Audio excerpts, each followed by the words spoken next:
অপরাধ করে তাই আপনার নামে একটা ছিল তা অভিযোগ। দাদা লাগিয়ে গেছে বাইকটা, আমার টমটমটা আমি ফাঁস দিতে চাই, আমার কিতে হয়েছিল ঘটনাটা কি হয়েছিল? টমটমটা ফাঁস দিতে চাই, লাগিয়ে ফুরে গেছে।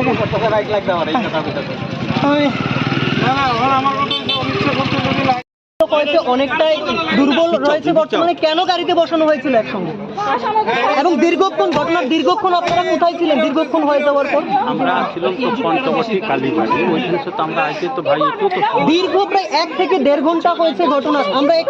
আমরা এই সরাসরি লাইভ সম্প্রচারে রয়েছি, প্রায় 1 ঘন্টা হয়েছে। আপনারা কোথায় ছিলেন এবং এসেছেন, আসার পর আপনারা একই সঙ্গে নিয়ে যাচ্ছেন কেন?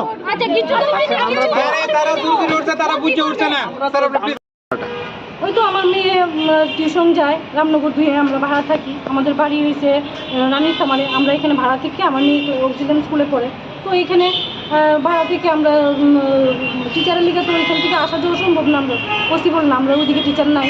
প্লাস এখান থেকে আমরা বাড়ির থেকে অক্সিজেন স্কুল অনেক দূর, এখানে ভাড়া থাকতে লাগে, তো টিউশনের লেগে রাত্রিবেলা যাইতে লাগে। রাত্রি বলতে কি 5টার সময় যায়, 7টার সময় রিটার্ন ঘুরে, তো এই প্রত্যেক দিনে তো 7টার সময় ঘুরে।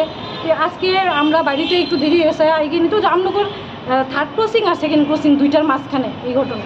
মানে ও যাওয়ার সময় ও মাস্ক পরা এই মানে অন্ধকার রাস্তায় দাঁড়িয়ে রয়েছে, তাহলে একটা গাড়ির সাইড দিতে গিয়ে তো একটু সাইড হয়েছে, তারপরে মানে হ্যারাস করার চেষ্টা করার পরে মানে যখন টাইরে হাত ছুড়াইয়া যখন স্কুটি নিয়ে ভাগ দিলছে, তখন ধরছে স্কুটি তো ধরে রাখা যায় না, স্কুটি ছুটতে, তারপরে চিৎকার চেঁচামেচি করছে, পাথর নিছে, তারপরে মানুষজন জড়ো হয়েছে, উল্টা আমার মেয়ের মাথায় লাগছে পাথরটা আবার।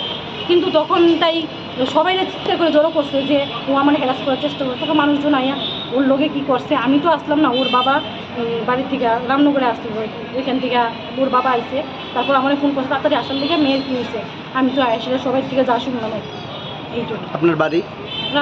রানীর খামারে। নাম? আপনার নাম? সীমা মজুমদার।